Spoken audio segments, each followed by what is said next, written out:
You again? The voice on the other end of the line was young, cheerful, and unmistakably familiar. I frowned at my ancient landline phone, sitting on my kitchen counter like a relic from a bygone era. It was one of the few things in my house that still got any action, mostly from telemarketers and apparently this woman who kept dialing the wrong number. "Oh, don't sound so grumpy," she teased. "I promise I didn't mean to dial you again. But since we're here, how's life treating you, Walter?" I sighed, rubbing my temple. "Lady, you don't even know me." "True. But I feel like I do.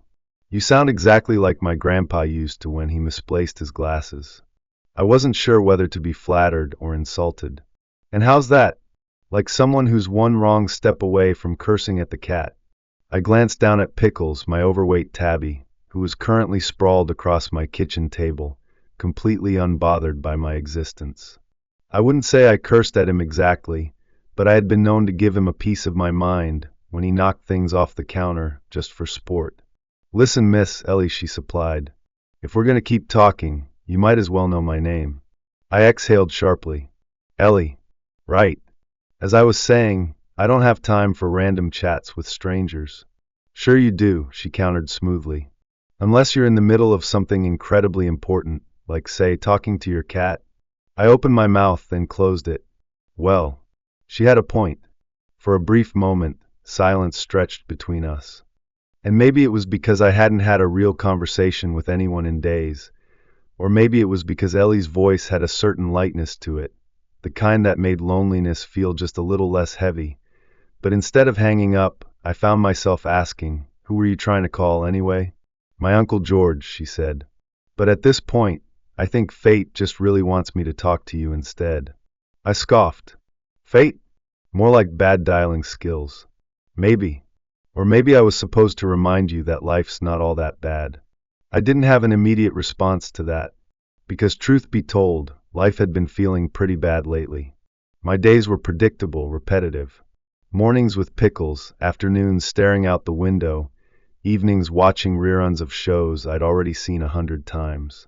And yet, for some reason, this ridiculous wrong number was the most interesting thing to happen to me all week. "Tell you what," Ellie said, her voice bright with amusement. "Next time I call the wrong number, I'll check in on you again. Just to make sure you haven't cursed out the cat." Before I could decide whether I was annoyed or oddly touched, she hung up. I stared at the phone. Pickles yawned.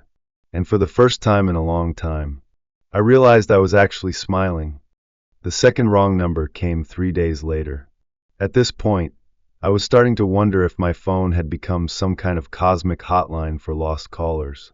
"Frank?" a new voice asked, sounding hesitant. I pinched the bridge of my nose. "You've got the wrong number." "Oh drat. Not again." I was about to hang up when she chuckled, a soft, warm sound that made me pause. "This is the third time I've dialed the wrong number today. Either I'm getting old, or my phone is trying to introduce me to new people." I smirked. "Maybe both." "You might be right," she admitted. "Name's Margaret, by the way. Since I've already made a mess of your day, I might as well introduce myself properly." "You haven't ruined anything," I said, surprising myself. "Just confused me, that's all. Not every day I get 2 wrong numbers in the same week." "Ah, so I'm not the only one, huh?" Margaret laughed. "You must have one of those numbers that the universe just likes to misdial." "Seems that way," I muttered. Then before I could stop myself, I added, "First it was a woman named Ellie, now you. At this rate, I might have a whole social circle by next Tuesday." Margaret let out a hearty laugh. "Oh, I like you, Walter. Tell me, how do you feel about breakfast?" I blinked. "What? Breakfast? You know, that meal people eat in the morning." "I know what breakfast is," I huffed. "I just don't usually get invited to it by complete strangers." "Oh, honey, we're not strangers. We've been talking for, what? A whole minute now." I snorted. This woman was something else. "Why not ask Frank? You were trying to call him, weren't you?" "Frank's my brother. And no offense to him, but he's a terrible breakfast date. Always orders dry toast and reads the newspaper instead of talking." I hesitated. It had been years since anyone invited me anywhere. The idea of going out, of sitting across from a stranger, and having a real conversation over eggs and coffee felt foreign. And yet a part of me, some small, forgotten part, wanted to say yes. Margaret must have sensed my hesitation because she added, "Look, I get it. If you're busy talking to your cat, I won't hold it against you." That made me laugh. Fine. One breakfast. Attaboy. Before I could change my mind, she rattled off the name of an old diner on the other side of town, told me to meet her there at 9 a.m. sharp, and hung up. I stared at the phone. What the hell had just happened? Pickles, still lounging on the table, gave me a look that I could only describe as unimpressed judgment. "Don't look at me like that," I muttered. "I don't know what I'm doing either." But for the first time in a long time, I felt something other than the dull hum of routine. And that feeling, it wasn't half bad. I arrived at the diner 10 minutes early. Not because I was excited or anything. Let's not get ahead of ourselves. I just didn't want to be that guy who showed up late and made a fool of himself. The place was one of those old-timey diners, the kind that probably hadn't changed since 1965. The scent of coffee and bacon filled the air, and the walls were lined with vinyl booths that had seen better days. A waitress in a pink uniform with a name tag that read Doris was refilling a grumpy-looking old man's coffee cup. I scanned the room. No sign of Margaret. Had she stood me up? I was debating whether I should just leave when I heard a voice behind me. "Walter, darling."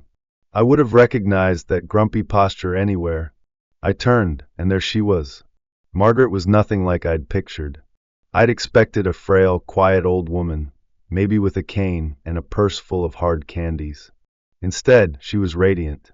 Her white hair was styled in soft curls, her eyes twinkled mischievously, and she wore a bright yellow scarf that made her look like she belonged in a movie about glamorous grandmothers who traveled the world sipping expensive wine.